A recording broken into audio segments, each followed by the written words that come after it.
Bugün hastanemizde Türk Kolon ve Rektum Cerrahisi Derneği'nin katkılarıyla Malatya Turgut Özal Üniversitesi ve Malatya Eğitim Araştırma Hastanesi ev sahipliğinde canlı proktoloji cerrahi kursu düzenledik. Kursumuz hibrit şekilde eş zamanlı olarak hastanemizde konferans salonunda ve internet ortamında canlı yayında yayınlandı. İnternet ortamında kayıt sayımız yaklaşık 200 meslektaşımız izlemiş oldu. Hastanede ise 100'e yakın meslektaşımızla deneyimlerimizi paylaştık. Proktoloji, gastrointestinal sistemimizin son parçası. Ana bölgemiz yani makatımızın benin hastalıklarıyla, iyi huylu hastalıklarıyla ilgilenen bir bölüm. Bugün burada 14 tane ameliyat gerçekleştirdik. Bu ameliyatları genel cerrahi alanında ve proktoloji alanında uzmanlaşmış Türkiye'nin sayılı hocaları tarafından gerçekleştirildi. Hangi hastalıkların olduğu bir kurs bu diyecek olursak, özellikle halk arasında basur diye adlandırılan hemoroid hastalığı, daha sonra anal makat çatlağı yani anal fistül ve makatımızla cildimiz arasında bir yol oluşan anal fistül hastalığı,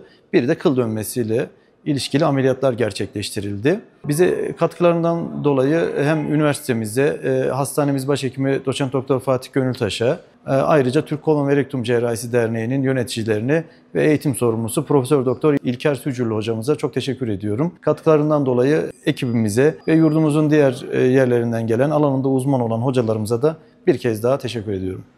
Türk Kolon Rektum Cerrahisi Derneği olarak düzenli olarak biz eğitimler veriyoruz. Proktoloji eğitiminin bu yılki olanını Malatya Turgut Özal Üniversitesi ev sahipliğinde yaptık. Sağ olsun Burhan hocamız bizi çok iyi ağırladı. Onun dışında hastanenin tüm yöneticileri, tüm departmanları bize kendimizi evimizde gibi hissettirdi. 14 tane hastanın ameliyatı gerçekleştirildi. Alanında uzman hocalar kendi bilgilerini aktardılar. Hepimiz bilgilerimizi paylaştık. İnşallah daha nicelerine diyelim. Çok teşekkür ediyoruz.